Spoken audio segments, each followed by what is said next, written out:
Day 9 of 50 days challenge. So ఈరోజు మన workout వచ్చేసి push day. So chest, triceps and shoulder work out.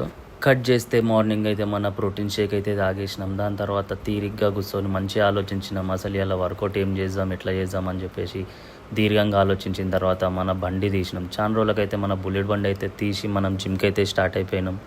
చూస్తురు కదా, ఎన్ని రోజులైనా దీన్ని మీద నడిపేటప్పుడు ఒక ఫీల్ అనేది ఉంటుంది, ఒక వైబ్ అనేది ఉంటుంది. మనకి ఏదో ఒక చీతా నడుపుతున్నట్టు అనిపిస్తుంది. కట్ చేస్తే జిమ్లో ఎంటర్ అయిపోయినాం. యాజ్ యూజువల్ మన వార్మ్ అప్ ఏదైతే ఉందో అది స్టార్ట్ అయితే చేసేసినాం. మన జాయింట్స్ అన్నీ ఫ్రీ చేసుకున్నాం. చూస్తురుగా, ఎల్బో జాయింట్స్, షోల్డర్ జాయింట్స్ అన్నీ ఫ్రీ చేసుకొని సీదా మనం ఫస్ట్ డిక్లైన్ బెంచ్తో అయితే వర్కౌట్ స్టార్ట్ చేసినాం. రోజు మన చెస్ట్లో వచ్చేసి లోవర్ కొడుతున్నాం, లోవర్ పార్ట్ని అయితే ట్రైన్ చేస్తున్నాం. సో అందుకే డిక్లైన్ బెంచ్. దాని తర్వాత సీదా మెషిన్ మీదకి వెళ్ళిపోయినాం.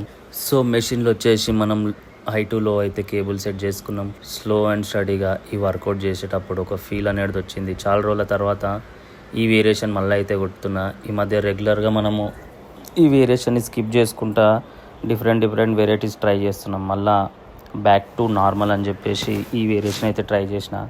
దాని తర్వాత చూస్తుగా చిన్నపాటి ఫోజింగ్ అనేది అయితే తీసేసుకున్నాం. మనం మంచిగా బాడీని ఫ్లెక్స్ చేసుకుంటా, సైడ్ చేసి పోజ్ ఇచ్చుకుంటా, అట్లా టైం అనేది చాలా స్మూత్గా అయితే మనది వెళ్ళిపోయింది. జిమ్లా ఫ్రీ అనిపించింది, అలా మంచిగా అనిపించింది. వర్కౌట్ బి చాలా సెట్ అనిపించింది. దాని తర్వాత కట్ చేస్తే సీదా షోల్డర్.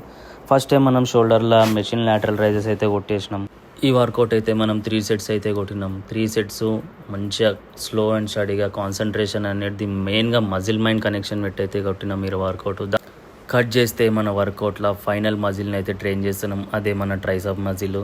సో పుష్ డౌన్ అయితే కొట్టిన, హెవీ వెయిట్ కొట్టిన, 3 సెట్స్ కొట్టిన. చూస్తారు కదా ఎట్లా కటింగ్స్ కనిపిస్తున్నాయో ట్రైసప్లా. అట్లుంటుంది. మళ్ళీ మన వర్కౌట్లో బుర్రపాడు వేరియేషన్లు ఉంటాయి అప్పుడప్పుడు. సీదా వర్కౌట్ అయిపోగానే సీదా తార్నాకకి అయితే వెళ్ళిపోయినాం. తార్నాకలో చిన్న దావత్ అంటే పోయినా. దావత్ అనగానే మావాడు బీర్లు మేము తెచ్చుకొని కూర్చుండు. దురాన ఆయన తాగొద్దు, హెల్త్కి మంచిది కాదురా అంటే ఈయన లేడు. వీడు పెద్ద తాగొద్దుడు అని చెప్పేసి అందరికీ తెలుసు. ఫిర్బీ మనం చెప్పడం మన బాధ్యత కాబట్టి చెప్పిన. ఇగానే మూతబర్లా బియర్ క్యాప్ అయితే తిప్పిండు. అందరు చెట్లకు నీళ్ళు పోస్తే మనోడు మందుతో సాక పోసిండు చెట్లకి. చూస్తురుగా ఎట్లుందో ఈయన లెక్కలు. ఇలాంటి వేస్ట్ గాండ్లు ఏడ కనిపించిన మెత్తగొట్టి మూల గుసబెట్టేసేయండి. కట్ చేస్తే ఈడు మందు తాగకుండా నన్ను ఎత్తైతే ఏకదం తిన్నాడు. తాగిన నిచలా ఏమేమో మాట్లాడిండు. నాకు బర్దాస్ కాలేదు. సరేరా నేను పోతా అని చెప్తే ఈడు తాగి నన్నిడవనికి వచ్చిండు. అదే మరి జమ్మిక్ అంటే. పేరైతే గుర్తుకుంది కదా అందరికీ, గాండు శ్రీకాంత్ అంటారు ఇన్ని. పెద్ద పాకెట్ గాడు. ఏడ కనిపించిన ఫస్ట్ మెత్తగా కొట్టండి. ఇప్పుడు ఒక స్టిల్ ఇస్తాడు చూడండి తాగిన తర్వాత. ఆ స్టిల్ చూసిన తర్వాత మీకు బ్రతుకు మీద ఉన్న ఆశలన్నీ ఒకటేసారి మాయమైపోతాయి. చలో ఉంటా మరి.